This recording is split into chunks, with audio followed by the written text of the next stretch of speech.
Yes, today we are going to start a new chapter, which is wave optics, which is very important as per the CBSE, क्योंकि इसका weightage ज्यादा है। और इसमें सबसे पहली बात वेव ऑप्टिक्स। वेव ऑप्टिक्स क्या होगा? ऑप्टिक्स का मतलब होता है स्टडी ऑफ लाइट। हम लोग लाइट की स्टडी करेंगे, किसके बेसिस पे? हम लोग ये मान करके स्टडी करेंगे कि लाइट का कैसा नेचर है, वेव नेचर है, that is called wave optics. और ये आपके लिए बिल्कुल ही एक नया कंसेप्ट होगा, क्योंकि इसमें हाइगेन्स, एक्चुअल नाम उनका होगन्स है, डच साइंटिस्ट हैं, तो डच लैंग्वेज के अंदर उसको होगन्स बोलते हैं। लेकिन अभी हम लोग इंग्लिश में उनको क्या लिखते हैं? हाइगेन्स लिखते हैं, तो हाइगेन्स भी बोल सकते हैं आप लोग। तो हाइगेन्स की कुछ थ्योरी के बारे में पढ़ेंगे। उस थ्योरी के बेसिस पर हम स्टडी करेंगे यंग डबल स्लिट एक्सपेरिमेंट, और इसके अलावा कुछ और भी डिफरेंट डिफरेंट फिनोमेना। अच्छा, सबसे पहली बात, ये सब कुछ स्टार्ट कहाँ से हुआ? तो हिस्ट्री के बारे में कुछ बात कर लेते हैं। दकारते एक मैथमेटिशियन है, फ्रेंच मैथमेटिशियन, और you can say that philosopher. तो एक फ्रेंच मैथमेटिशियन थे जिन्होंने जियोमेट्री के बारे में भी कुछ बातें लिखी हैं। उन्होंने अपनी एक थ्योरी दी थी, जिसमें उन्होंने बोला था कि लाइट जो होती है वो किससे मिलकर के बनी होती है? कॉर्पसल्स। कॉर्पसल्स फ्रेंच लैंग्वेज में इसको क्या बोला जाता है? पार्टिकल्स। पार्टिकल्स को क्या बोलते हैं? कॉर्पसल्स बोलते हैं। तो दकारते ने अपनी एक थियरी दी थी, ये अप्रोक्सीमेटली 1637 के आसपास दी थी, 1637। तो इन्होंने अपनी थ्योरी में ये बोला था कि जो लाइट होती है वो बेसिकली छोटे छोटे पार्टिकल से मिलकर के बनी होती है, और वो जो छोटे पार्टिकल होते हैं उनको कॉर्पसल्स बोला जाएगा। तो उन्होंने अपनी ये एक कॉर्पस्कुलर थ्योरी को रिप्रेजेंट किया था। लेकिन कुछ समय बाद न्यूटन ने इनकी थ्योरी को पढ़ा और 1675 में इसके बारे में लिखना स्टार्ट किया। तो इसका जो श्रेय दिया जाता है वो न्यूटन को दिया जाता है, कि न्यूटन ने कॉर्पस्कुलर थ्योरी के बारे में लिखा है। न्यूटन ने ये माना था कि लाइट जो है वो टाइनी पार्टिकल से मिलकर के बनी होती है। आज हम उस पार्टिकल नेचर को स्टडी करते हैं, लेकिन उसको फोटोन बोलते हैं, उनको हम कॉर्पसल्स नहीं बोलते हैं। क्या बोलते हैं हम उनको? फोटोन। तो न्यूटन ने अपनी कॉर्पस्कुलर थ्योरी में ये बोला कि जो लाइट है वो बेसिकली किन से बनी होती है? टाइनी पार्टिकल से मिलकर के बनी होती है। और ये जो टाइनी पार्टिकल्स होते हैं, ये कैसे पार्टिकल्स होंगे? ये मासलेस होंगे। इनकी प्रॉपर्टीज भी बताई कि छोटे छोटे पार्टिकल हैं जो मासलेस हैं, और इनके डिफरेंट शेप्स और साइजेस हैं। डिफरेंट शेप्स एंड साइजेस, अलग अलग कलर की लाइट के अलग अलग साइज होंगे पार्टिकल्स के, डिफरेंट शेप्स एंड साइजेस। और ये जो पार्टिकल्स हैं ये क्या है? ये कंप्लीटली इलास्टिक है, परफेक्टली इलास्टिक। तो न्यूटन ने ये बताया कि लाइट जो है वो छोटे छोटे पार्टिकल्स की फॉर्म में ट्रेवल करती है, और उन पार्टिकल्स को कॉर्पसल्स बोला जाता है। और ये कॉर्पसल्स क्या होते हैं? मासलेस और डिफरेंट साइज शेप के और इलास्टिक पार्टिकल्स होते हैं। अब जिनको ट्रेवल करने के लिए किन की जरूरत पड़ेगी? जिनको ट्रेवल करने के लिए मीडियम की जरूरत पड़ेगी। और ये कैसा ट्रेवल करते हैं? ये ट्रेवल करते हैं स्ट्रेट लाइन में। ये कैसा ट्रेवल करते हैं? ये कॉर्पसल्स ट्रेवल करते हैं स्ट्रेट लाइन में, मतलब कि रेक्टिलिनियर मोशन करते हैं, और they need a medium to travel. और इनको ट्रेवल करने के लिए किसकी जरूरत पड़ती है? मीडियम की जरूरत पड़ती है। तो बेसिकली न्यूटन ये कहना चाहते थे कि जो लाइट है वो किस तरह की वेव है? वो एक मैकेनिकल वेव है। और मैकेनिकल वेव्स जो होती हैं उनकी प्रोडक्शन के लिए और उनके ट्रांसमिशन के लिए किसकी जरूरत पड़ती है? मीडियम की जरूरत पड़ती है। तो ये जो कॉर्पसल्स होंगे, लाइट के छोटे छोटे पार्टिकल्स होंगे, ये सोर्स से चलेंगे और सामने जो भी ऑब्जेक्ट आएगा उस तक पहुंचेंगे।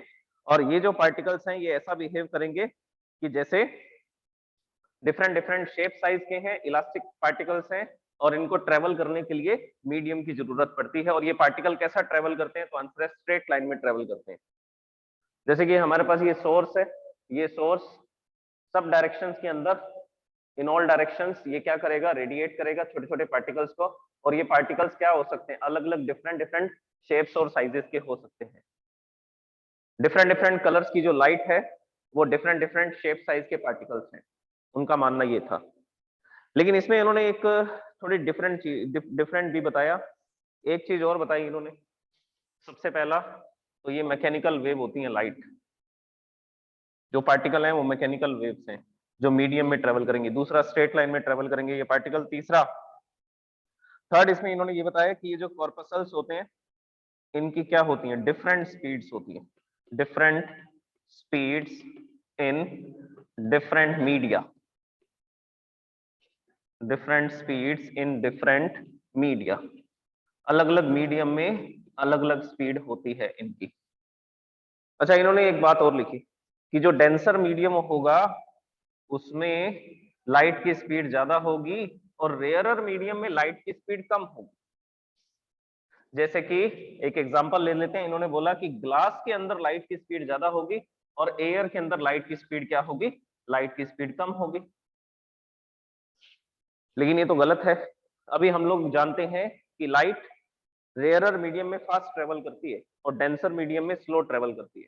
जबकि न्यूटन ने क्या बोला, देखो मैकेनिकल वेव्स जो होती है ना, आपने साउंड वेव्स के बारे में स्टडी किया होगा 11th क्लास में, तो साउंड वेव जो होती है मैकेनिकल वेव्स हैं, या लॉन्गिट्यूडनल वेव या ट्रांसवर्स वेव जो होती हैं वो सब मैकेनिकल वेव्स हैं। और ये सारी मैकेनिकल वेव किसी भी मीडियम में जब ट्रेवल करती हैं तो अगर मीडियम डेंसर होता है तो ये फास्ट ट्रेवल करती हैं।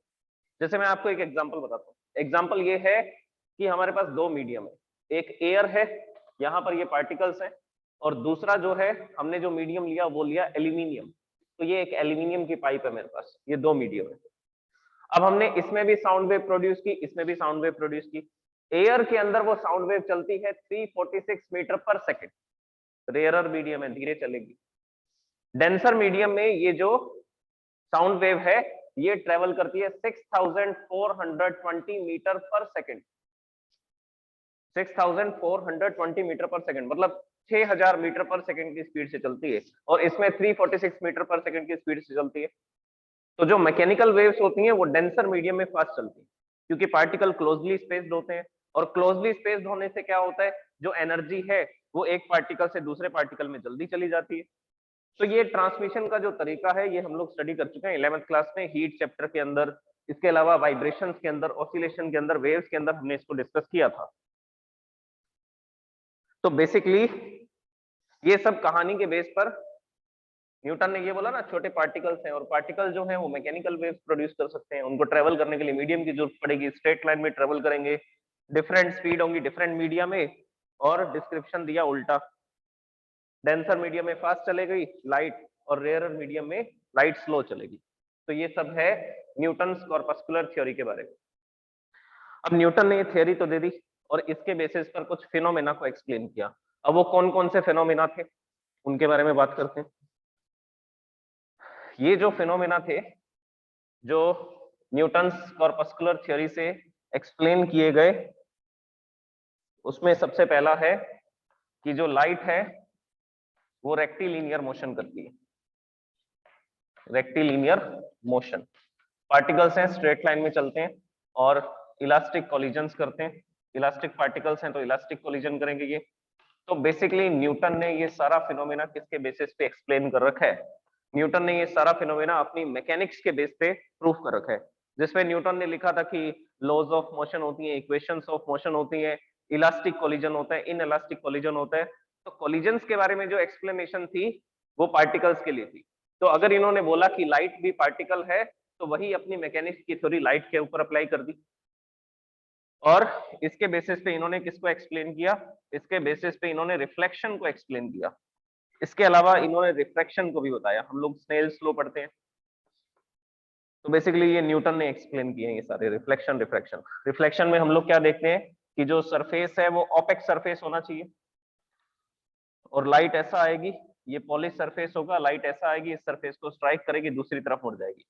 तो इन्होंने बोला कि लाइट में क्या है, लाइट में छोटे छोटे पार्टिकल्स होंगे, ये पार्टिकल आकर के जैसे ही स्ट्राइक करेंगे कोलिजन होगा, इलास्टिक कोलिजन, और इस कोलिजन के बाद ये इस डायरेक्शन में चले जाएंगे। तो इन्होंने अपनी मैकेनिक्स के बेस पर जो भी मैकेनिकल प्रॉपर्टीज होती हैं उसके बेसिस पे रिफ्लेक्शन को एक्सप्लेन किया। इसी तरह से रिफ्रैक्शन को बताया। रिफ्रैक्शन के लिए क्या होता है, ट्रांसपेरेंट मीडियम होने चाहिए, first transparent medium and this is the second transparent medium, ये सेकंड ट्रांसपेरेंट मीडियम है। और जहां पर दो मीडियम आपस में मिलते हैं उसको बोला जाता है इंटरफेस, ये मीडियम 1 है, ये मीडियम 2 है। तो लाइट जब ऐसा आती है ये नॉर्मल ड्रॉ करते हैं, टूवर्ड्स नॉर्मल बेंड हो जाती है। ये पार्टिकल जब आते हैं तो इस मीडियम में जब जाते हैं, दूसरे मीडियम में जब जाते हैं तो आसपास के पार्टिकल्स को अट्रैक्ट करते हैं, उस अट्रैक्शन फोर्स के कारण इस पार्टिकल के चलने की डायरेक्शन बदल जाती है, तो लाइट बेंड हो जाती है। तो न्यूटन ने न्यूटन ने रिफ्लेक्शन, रिफ्रैक्शन और रेक्टिलिनियर मोशन को एक्सप्लेन किया किसके बेसिस पे? अपनी कॉर्पस्कुलर थ्योरी के बेसिस पे, अपनी कॉर्पस्कुलर थ्योरी के बेसिस पे इसको एक्सप्लेन किया। ओके, अब ये थ्योरी क्या क्या एक्सप्लेन नहीं कर सकती? ये तो एक्सप्लेनेशन न्यूटन ने दिए थे इसके बेसिस पे, रिफ्लेक्शन रिफ्रैक्शन के।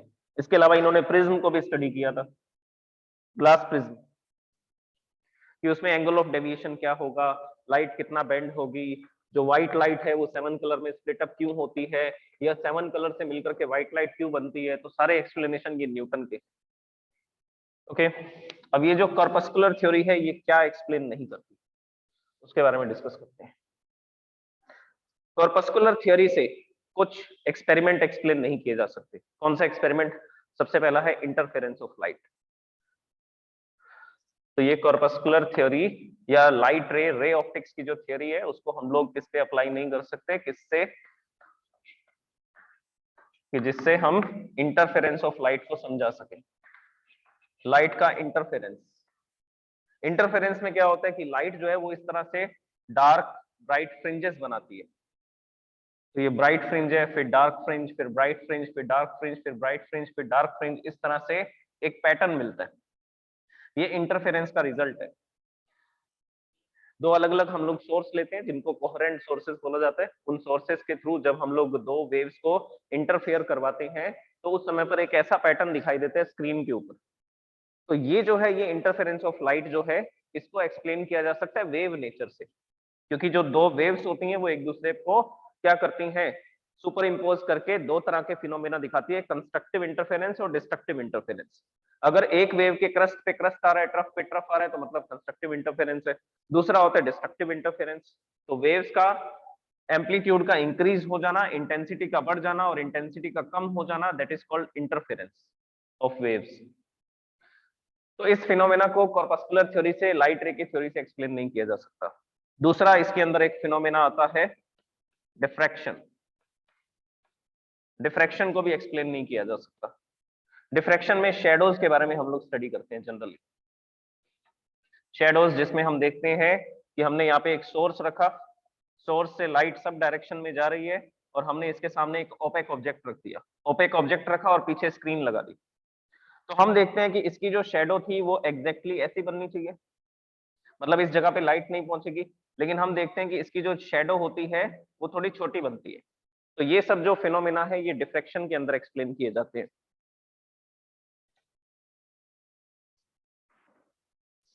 तो डिफ्रैक्शन को भी कॉर्पस्कुलर थ्योरी से, रे ऑप्टिक्स की थ्योरी से एक्सप्लेन नहीं किया जा सकता कि जो शेडो है वो एक्चुअल में जियोमेट्रिकल शेडो जो है वो छोटी क्यों बनती है, उसका क्या कारण है, ये लाइट शेडो की तरफ क्यों बेंड हो जाती है, that is called diffraction. Okay, इसके बाद में एक फिनोमेना और है पोलराइजेशन। पोलराइजेशन को भी इस रे ऑप्टिक्स की थ्योरी से एक्सप्लेन नहीं कर सकते। पोलराइजेशन, और पोलराइजेशन को मैकेनिकल वेव्स की थ्योरी से भी एक्सप्लेन नहीं कर सकते। मैकेनिकल वेव्स जिसमें क्या पढ़ा जाता है कि जो वेव है उसको ट्रेवल करने के लिए मीडियम की जरूरत पड़ती है, पार्टिकल्स वाइब्रेट करते हैं और वाइब्रेशन करते करते एनर्जी को ट्रांसमिट करते हैं, दैट इज मैकेनिकल वेव। तो उन मैकेनिकल वेव्स के थ्रू पोलराइजेशन को भी एक्सप्लेन नहीं किया जा सकता। पोलराइजेशन को एक्सप्लेन किया जा सकता है इलेक्ट्रोमैग्नेटिक वेव की थ्योरी पे, जिनको ईएम वेव्स बोलते हैं। तो हमें पता है लाइट एक्चुअल में क्या होती है, लाइट एक्चुअल में इलेक्ट्रोमैग्नेटिक वेव होती है, मैकेनिकल वेव नहीं है। लाइट क्या नहीं है? मैकेनिकल वेव नहीं है। मीडियम के पार्टिकल्स के वाइब्रेशन के कारण ये प्रोड्यूस नहीं होती है, इसके प्रोडक्शन का अलग रीजन है। और ट्रेवल करने के लिए इसको किसकी जरूरत नहीं पड़ती, इसको ट्रेवल करने के लिए मीडियम की जरूरत नहीं होती। अब देखो न्यूटन की जो थ्योरी है वो डिस्कार्ड होगी। डिस्कार्ड क्यों होगी? क्योंकि एक फिलोसफर आएंगे, ये भी फ्रेंच फिलोसफर ही है। अभी मैंने आपको एक फिनोमेना बताया था जिसमें न्यूटन ने क्या बोला था। न्यूटन के अकॉर्डिंग, कॉर्पस्कुलर थ्योरी के अकॉर्डिंग क्या था, डेंसर मीडियम में जो लाइट है उसकी स्पीड के बारे में लिखा था। डेंसर मीडियम में लाइट की स्पीड ज्यादा होगी, रेयरर मीडियम में लाइट की स्पीड कम होगी। लेकिन एक साइंटिस्ट आए, इसको फोकोल्ट बोलते हैं, वैसे इसको फूको बोला जाता है। Jean Bernard Leon Foucault. तो ये जो साइंटिस्ट हैं इन्होंने ये प्रूफ करके बताया कि जो लाइट है उसकी स्पीड डेंसर मीडियम में कम हो जाती है। इन्होंने एक्सपेरिमेंटली प्रूफ करके बताया कि डेंसर मीडियम में लाइट की स्पीड कम होगी और रेयरर मीडियम में लाइट की स्पीड ज्यादा होगी, और वैक्यूम के अंदर लाइट की स्पीड मैक्सिमम होगी क्योंकि वहां पर कोई मीडियम नहीं है। तो फूको ने इस थ्योरी को, जो न्यूटन की ये जो थ्योरी थी, इस थ्योरी को क्या कर दिया, डिस्कार्ड कर दिया। क्या कर दिया, इसको डिस्कार्ड कर दिया, कि बोला कि डेंसर मीडियम में लाइट जो है वो धीरे चलती है, रेयरर मीडियम में जो लाइट है वो फास्ट ट्रेवल करती है। तो कॉर्पस्कुलर थ्योरी जो है वो यहाँ पर आकर के एंड होनी स्टार्ट हो गई। अब इसके बाद एक साइंटिस्ट और आए जिनका नाम है क्रिश्चियन हाइगेंस। हाइगेंस बोलते हैं, लेकिन मैंने आपको इसका प्रोनाउंसिएशन बताया था। प्रोनाउंसिएशन क्या था? That is हॉगन्स। हॉगन्स बोला जाता है।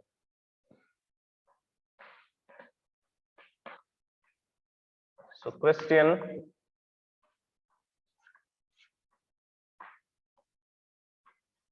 एच यू को ओ बोलते हैं, ओ, और आगे की होगन्स, होखन्स, इस तरह से बोला जाता है इसको। तो क्रिश्चियन होगन्स जो है उन्होंने, अच्छा ये कैसे हैं, ये डच फिलोसफर है, और ये जो डच फिलोसफर है इन्होंने अपनी एक थ्योरी दी। उस थ्योरी को बोला जाता है wave theory of light. He had given A theory that is called wave theory of light.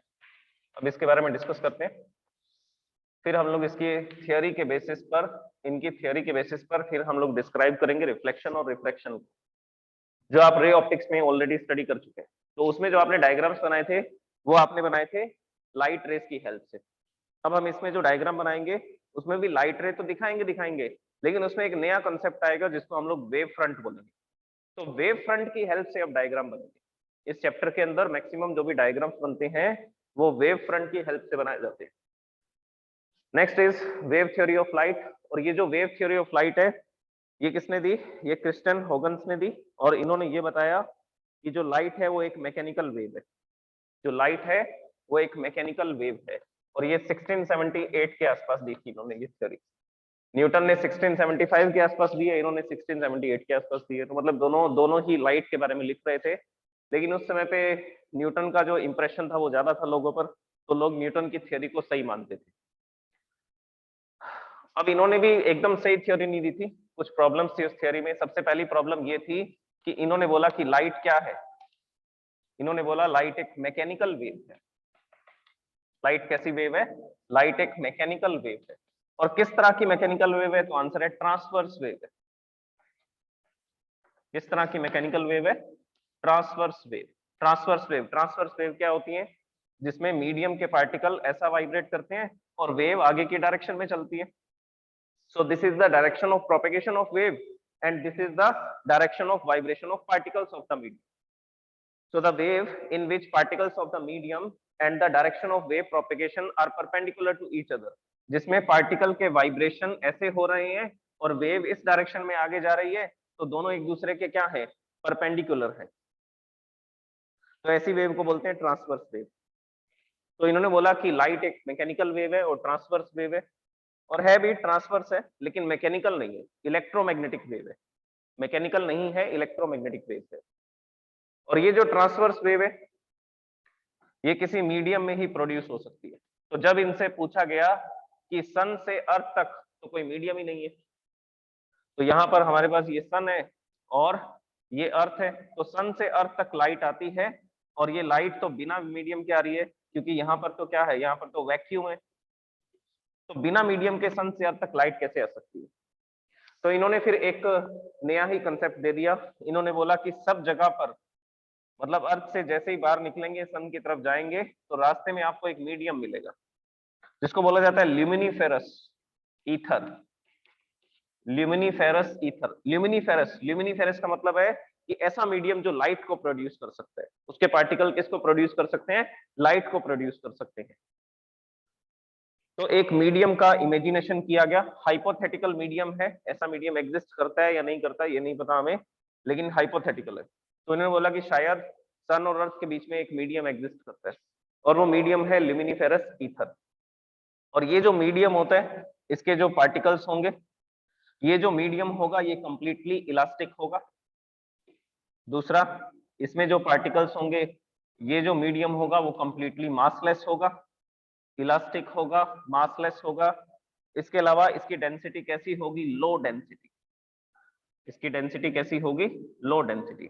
अब इसके बेसिस पर हाइगेन्स ने फिर क्या बताना स्टार्ट किया कि लाइट जो है वो सन से अर्थ तक आने में सिर्फ 8 मिनट का टाइम लेती है, इतना कम टाइम कैसे ले सकती है?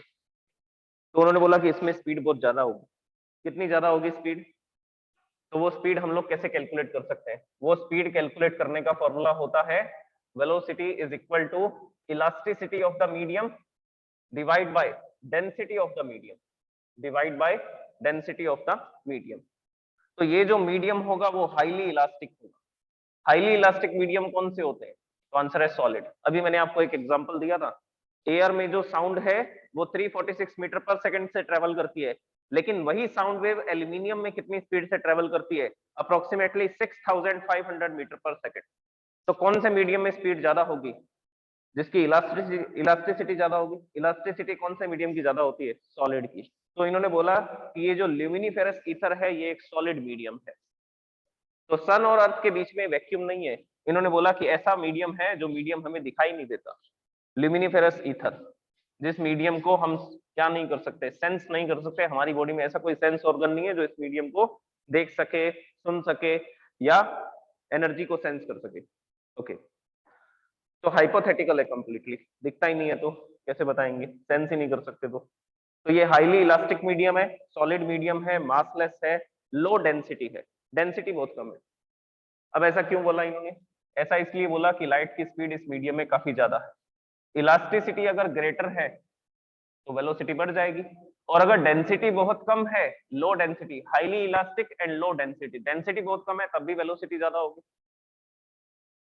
तो हाइगेन्स ने ये बताया कि ये ल्यूमिनिफेरस ईथर मीडियम के अंदर ही लाइट ट्रेवल करती है और सबसे फास्ट इसी मीडियम में ट्रेवल करती है। सबसे फास्ट इसी मीडियम में ट्रेवल करेगी लाइट। ओके, तो ये थियरी थी हाइगेन्स की। अब हाइगेन्स की थियरी के अकॉर्डिंग हम लोग कौन कौन से फिनोमेना को स्टडी करने वाले हैं? देखिए,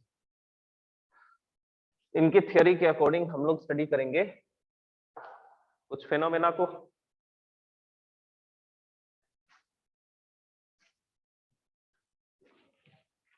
that phenomena are, first one reflection, refraction. इनकी थ्योरी से क्या क्या एक्सप्लेन कर सकते हैं? रिफ्लेक्शन ऑफ लाइट को एक्सप्लेन कर सकते हैं, रिफ्लेक्शन ऑफ लाइट। और रिफ्लेक्शन ऑफ लाइट में हम इसके लॉज को भी ओबे होते हुए दिखाएंगे। किसके बेसिस पे? किसके बेसिस पे? वेव थियरी ऑफ लाइट के बेसिस पे। हम ये मान करके चलेंगे लाइट वेव की फॉर्म में ट्रेवल करती है, और उस वेव थ्योरी से रिफ्लेक्शन फिनोमेना को एक्सप्लेन किया जा सकता है और उसके लॉज को भी प्रूफ किया जा सकता है। कौन से लॉज? सबसे इंपॉर्टेंट लॉ तो ये वाला है, angle of incidence is equal to angle of reflection. Second, दूसरा आएगा रिफ्रैक्शन ऑफ लाइट। तो वेव थ्योरी से हम लोग किसको एक्सप्लेन कर सकते हैं? Refraction of light. When light is going from one medium to another, then the bending of light is called refraction of light. जब लाइट एक ट्रांसपेरेंट मीडियम से दूसरे ट्रांसपेरेंट मीडियम में जाती है तो लाइट बेंड हो जाती है, और इस बेंडिंग इफेक्ट को क्या बोलते हैं? रिफ्रैक्शन बोलते हैं। एक्चुअल में लाइट बेंड नहीं होती है, वो सिर्फ हमारे ब्रेन का इंटरप्रिटेशन है। ये आप लोग इसमें स्टडी करेंगे, मैं आपको बता दूंगा कि बेंड क्यों नहीं होती है। Okay, this is called refraction of light. और रिफ्रैक्शन ऑफ लाइट में एक रूल हम लोग पढ़ते हैं, Snell's law. Sine i upon sine r is always a constant for a given pair of media. The angle of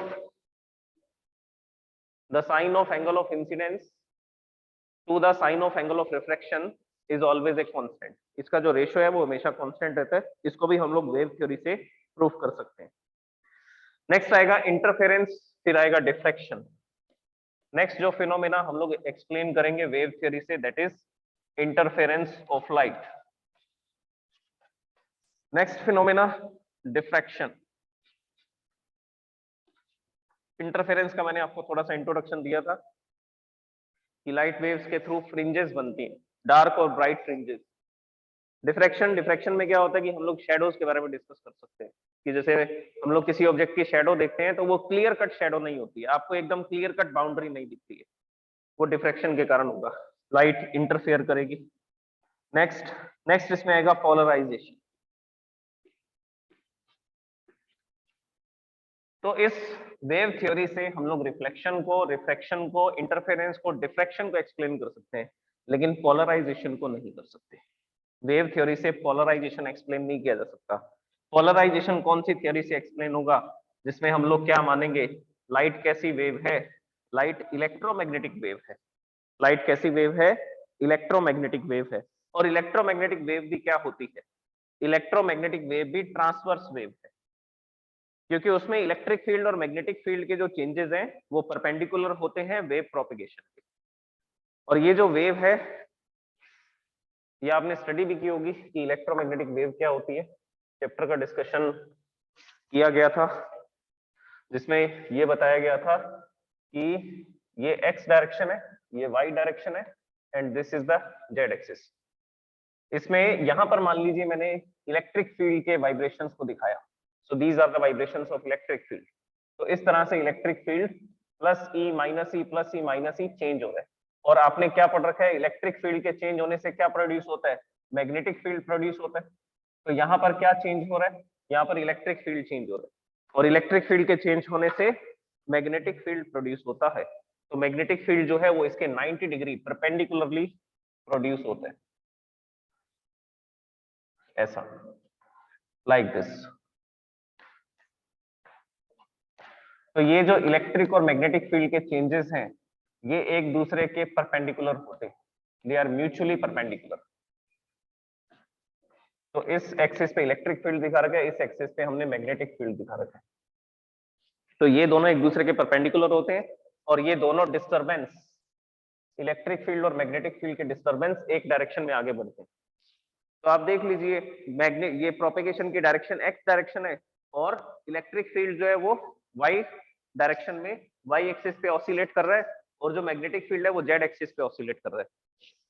तो जो electric field और मैग्नेटिक फील्ड के वाइब्रेशंस हैं वो वेव प्रोपेगेशन के परपेंडिकुलर है, और ऐसा जिसमें भी होता है उस वेव को हम क्या बोलते हैं? ट्रांसवर्स वेव बोलते हैं।